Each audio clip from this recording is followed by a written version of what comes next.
나는 세상의 빛이니 라는 제목으로 말씀을 좀 전하고 기도하고자 합니다. 2025년 새해가 밝았는데 한국의 정치적인 상황, 경제적인 상황, 안보적인 상황, 그리고 그 전망들에 대해서 대부분 언론과 전문가들은 어둡다고 평가하고 있습니다. 정치적인 혼란은 경제의 발목을 잡고 있고 안보까지 위협하고 있습니다. 한치 앞도 보이지 않는 칠흑 같은 어두운 상황이 이 한국적인 상황입니다. 여러분, 이런 어두움을 벗어날 수 있는 방법은 무엇이 있겠습니까? 그 다음은 여러분, 어두움을 벗어나기 위해서는 빛이 필요하다는 것입니다. 빛이 있으면 어두움에서 탈출할 수가 있습니다. 어두운 길을 갈 때 한 줄기 빛이 비치면은 우리는 소망을 가지게 되고 그 빛을 따라서 우리가 가면은 우리가 살 길을 발견할 수가 있습니다. 바른 길을 찾을 수가 있습니다. 빛이 어두움에 비추면 어두움이 순식간에 또 물러갑니다. 어두움은 빛을 이길 수가 없습니다. 그렇다면은 지금 한국의 어두운 현실 상황 속에서 우리가 어떻게 이 빛을 찾을 수가 있겠습니까? 이 빛이 어디에 있겠습니까? 오늘 본문에서 이 빛을 찾는 방법에 대해서 한번 묵상해 보고자 합니다, 여러분. 예수님은 오늘 본문 8장 12절에서 나는 세상의 빛이니 나를 따르는 자는 어둠에 다니지 아니하고 세상의 빛을 얻으리라고 말씀하셨습니다. 우리가 이 어두운 현실을 살아가는 데 있어서 예수님을 따르는 것이 바로 우리가 찾을 수 있는 빛이라는 것입니다. 예수님을 따르면 더 이상 어둠 속에서 방황하지 않고 빛을 따라 생명의 길을 살 수 있습니다. 그렇다면 여러분, 예수님을 따른다는 것이 무슨 의미고 예수님이 세상의 빛이라면 그 빛이 어떻게 이 나라와 이 민족을 밝힐 수 있을까요, 여러분? 우리도 예수님이 빛이라고 하잖아요. 나의 빛이라고 하는데 그 예수님이 빛이면은 내 삶의 어둠도 밝힐 것이고 이 나라, 이 민족의 어두움도 밝혀야 하지 않습니까? 예수님 빛이라는 의미는 도대체 무슨 말씀을 하시는 것입니까, 여러분? 요한복음 1장에 보면은 태초에 말씀이 하나님과 함께 계셨고 그 말씀은 하나님이셨으며 그 말씀 안에 생명이 있었고 그 생명은 사람들의 빛이라고 했습니다. 여기서 빛은 바로 생명의 말씀을 말합니다. 예수님이 세상의 빛이라 말은 그분이 생명의 말씀을 통해서 어두운 세상의 빛을 비추시고 그 빛이 사람들의 생명의 길로 인도하신다는 의미입니다. 우리가 예수님의 말씀을 따를 때 예수님이 비추시는 그 빛을 따라갈 때 우리는 어둠 속에서 벗어나 밝은 빛을 찾아갈 수 있는 것입니다. 주님이 빛이란 이 말씀대로 주님의 이 빛된 말씀을 따라서 한 걸음 한 걸음 가면은 우리가 어둠을 벗어날 수 있다는 것입니다. 그러면 이 시대, 이 나라, 지금 한국 사회에서 붙잡아야 될 하나님의 빛된 말씀은 어떤 말씀입니까? 여러분, 어떤 빛을 발견해야지 이 한국 사회의 어둠이 물러가고 이 나라가 바로 갈 수 있을까요? 또 저희들 삶, 저희들 가정에 어떤 빛이 필요할까요, 여러분? 호세아 선지자는 내 백성이 지식이 없음으로 망한다고 분명히 경고했습니다. 지식, 하나님 말씀, 하나님 빛이 없으니까 망한다. 하나님 말씀에 대한 지식이 없으면 나라가 망한다는 것입니다. 하나님을 믿고 하나님을 잊고 그분의 말씀을 따르지 않으면 그 나라는 반드시 멸망을 하게 됩니다. 구약 성경을 보면은 하나님은 여러분 우상 숭배, 음란에 대해서 굉장히 분노하셨습니다. 그런데 우상 숭배와 음란이 심하다고 해서 한 나라를 바로 멸망시키지 않았습니다. 회개할 기회를 주고 끊임없이 선지자를 보냈습니다. 그런데 하나님께서 그 나라 한 나라를 멸망시키는 죄가 있습니다. 그보다 더 심각한 것은 정의가 사라진 나라입니다. 정의가 사라지면 하나님께서 반드시 그 나라 그 사회는 멸망시켜 버렸습니다. 예레미야 5장 1절 말씀입니다. 정의를 행하며 진리를 구하는 자를 한 사람이라도 찾으면 내가 이 성읍을 용서하리라. 이스라엘 남유다 왕국을 멸망시키기 전에 예레미야 선지자에게 하나님께서 말한 것입니다. 예레미야 선지자가 이 나라를 용서해 달라고 기도하자 예루살렘 도성을 돌아다니면서 정의를 행하는 사람 한 사람 찾으면은 용서하겠다. 정의를 행하는 사람 한 사람 찾으면 용서하겠다. 이 말은 정의를 행하는 사람 한 사람이 없었기 때문에 이 남유다 왕국 예루살렘은 완전히 멸망당한 것입니다. 예레미야 그 말을 듣고 정의를 행하는 사람 찾아다녔을 것입니다. 한 사람을 찾지 못했습니다. 결국 BC 586년에 망했습니다. 우상숭배, 음란 이런 문제에 대해서는 끊임없이 경고하고 회개할 기회를 주셨지만 정의를 행하지 않는 사회에 대해서 하나님께서 반드시 심판하고 멸망시켜 버린 것입니다. 정의가 뭡니까 여러분? 가난한 자가 억울하게 눈물을 흘리는 게 정의가 없는 것입니다. 정의가 결핍된 사회입니다. 정의란 히브리어 단어가 미시파트입니다. 이 미시파트라는 단어가 나올 때마다 앞뒤 구절을 읽어보면 반드시 가난한 사람이 등장합니다. 이 재판적 정의인데 가난한 사람이 재판에서 불공정하고 불이하게 판단받는 사회가 이 정의가 없는 사회입니다. 그러므로 여러분 정의를 붙잡지 않으면 나라가 망한다는 거예요. 정의가 없으면 망한다는 것입니다. 하나님께서는 정의가 없는 사회, 가난한 자가 눈물 흘리는 사회, 하나님 법과 진리가 무시되는 사회는 멸망시켜버립니다. 그 나라가 하나님을 섬기는 이스라엘이라는 하나님께서 세우신 나라라 할지라도 이해가 안 합니다.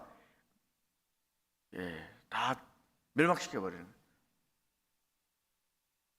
현재 한국 사회, 정치, 경제 모든 면에서 어두운 이유는 여러분 정의가 사라졌기 때문입니다. 정의가 없어요. 옳고 그런 것들이 정확하게 판단이 안 됩니다.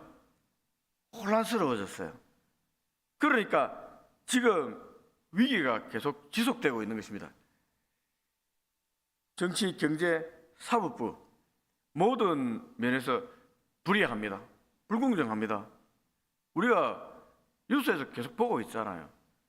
여러분 많이 배우지 못한 서민들도 뭔가 잘못되었다. 지금 알고 있습니다. 깨닫고 있습니다. 권력자들이 부정과 비리를 저지르고 있지만 그들은 처벌받지 않습니다. 서민들은 작은 잘못 하나라도 저지르면은 법에 끌려가서 심판을 받습니다. 큰 대가를 치릅니다.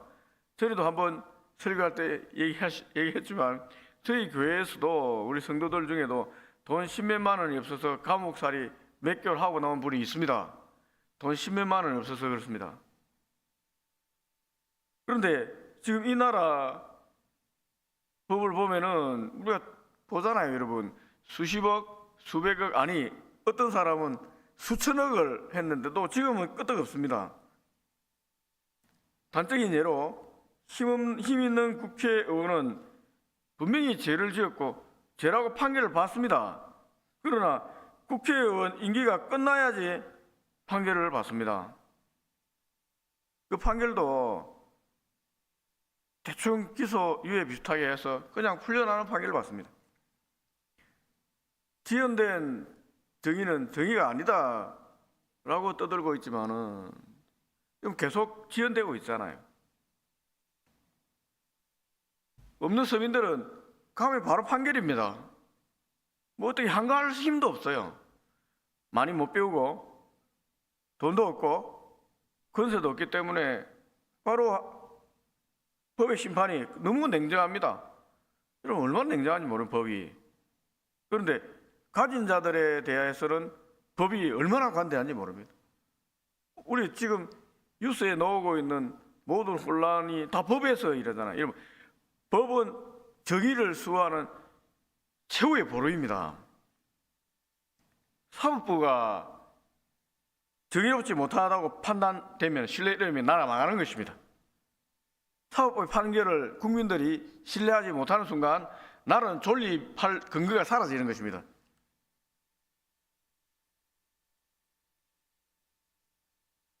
히브리어로 이 정의 미시파트를 했습니다. 여러분 가난한 자가 눈물 흘리고 가진 자, 힘 있는 자가 잘 살고 그들의 유리한 판결하는 사법부가 존재하는 것은 정의가 없는 사회입니다.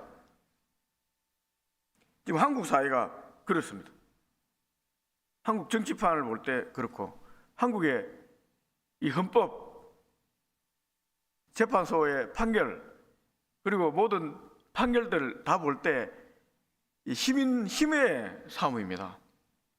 정의의 싸움이 아니에요. 잘한 것 잘못한 것 이것만 판결해야지 다 힘으로 막 이렇게 합니다. 법이 힘 있는 자의 편이라는 겁니다. 이거는 정의가 없다는 겁니다. 한국 사회가 정치적 이념에 따라 부에 따라 재판적 정의가 사라지고 있습니다. 정의가 사라지면 나라 망하는 것입니다. 지금 한국 사회는 최고 위기입니다. 가난해서 망하는 게 아닙니다. 여러분 우리가 군사력이 약하고 돈이 없어서 망하는 게 아닙니다. 여러분 정의가 없으면 망합니다. 지금 한국 사회가 점점 어두워지고 있는데 만약에 정의를 잃게 되고 이 어둠이 더 짙어지면 하나님께서 심판하시는 거예요. 이건 간단합니다. 우리나라가 심판받는 거는 북한의 김정은하고 지금 대치 중이잖아요. 중국과 대만과의 전쟁도 여러분 일어날 수 있습니다. 어디 한 군데 터뜨리면은 한국은 자동 참전입니다. 그럼 나라가 여러분 지금 가지고 있는 지금 가진 자들 이 권세들이 다 역전되는 거예요. 여러분 성경에 보면은 하나님께서 정의롭지 못할 때는 한 번씩 뒤집어 버렸습니다. 전쟁이라든지 다 뒤집는 거예요. 높은 자를 확 낮춰버리고 난을 일으키는 거죠. 그 최후의 수단이 안 되면 하는 게 이 전쟁이라도 외국의 외세가 끄집어내서 확 뒤집어 버리는 거예요. 지금 한국 땅에 회개하지 않으면은 어떤 일이 벌어질지 모릅니다. 경고해야 됩니다. 한국 교회는 한때 세계적으로 자랑할 만한 교회들, 목회자들을 많이 배출했습니다. 그리고 얼마나 성장했습니까? 오늘 한국 사회의 어두움 속에 그 역할을 현재 다하지 못하는 것 같습니다. 예수님 마태복음 5장 13절 14절에서 너희는 세상의 소금이니 소금이 만일 그 맛을 잃으면 무엇으로 짜게 하려? 너희는 세상의 빛이라. 산 위에 있는 동네가 숨기지 못하며 사람들은 등불을 켜서 말 아래 두지 않고 등경 위에 둔다 라고 말씀하셨습니다. 교회가 세상의 권력, 돈에 물들어서 짠맛을 잃어버리면 그 빛을 바라지 못하면 사회가 어두워지고 타락한다는 것입니다. 그러면 썩어가면 결국 망한다는 겁니다. 한마디로 한국 사회가 이처럼 썩어가고 있고 정의가 사라지고 있는 그 근본적인 이유를 교회에 찾겠다는 것입니다. 하나님께서 한국 교회에서 찾겠다는 것입니다. 교회가 세상의 가치와 권력에 타협하고 십자가의 복음의 진리에서 멀어지면 소금의 맛을 잃은 소금처럼, 짠맛을 잃은 소금처럼 세상에 더 이상 영향을 주지 못합니다. 세상에 조롱받습니다. 교회는 항상 주님의 복음을 담대히 선포하고 그 진리의 빛을 세상에 비춰야 하는 이유가 여기에 있습니다. 교회가 세상의 소금과 빛의 역할을 제대로 감당할 때 세상에서 어두움은 물러가는 겁니다. 진정한 정의가 세워지는 것입니다. 교회가 교회되지 못해서 지금 사회가 정의의 빛을 잃고 있는 것입니다. 말씀을 맺고자 합니다. 오늘 한국 사회의 어둠을 빛을 밝힐 유일한 길은 참빛인 예수님을 따르는 길입니다. 예수님이 우리의 삶의 빛이 되시고 그 빛은 어둠을 이길 수가 있습니다. 교회가 예수님의 빛을 따라가고 그 빛을 세상에 비추는 삶을 살아가기 시작할 때 한국 사회에 진리와 정의의 빛이 비추어지고 이 사회 어둠이 날아가는 거예요. 이를 위해서 우리는 먼저 주님의 십자가의 능력을 회복해야 합니다. 교회가 왜 빛을 못 비춥니까? 여러분, 십자가의 능력을 상실했기 때문에 그래요. 십자가의 능력, 자기 희생이 없습니다. 자기 비운이 없습니다. 용서가 없습니다. 똑같이 정죄합니다. 세상과 똑같이 비난합니다. 그러면 여러분, 세상을 어떻게 밝힐 수 있습니까? 품고 사랑하고 희생하면서 용서하면서 예수님께서 이 세상을 밝히셨잖아요.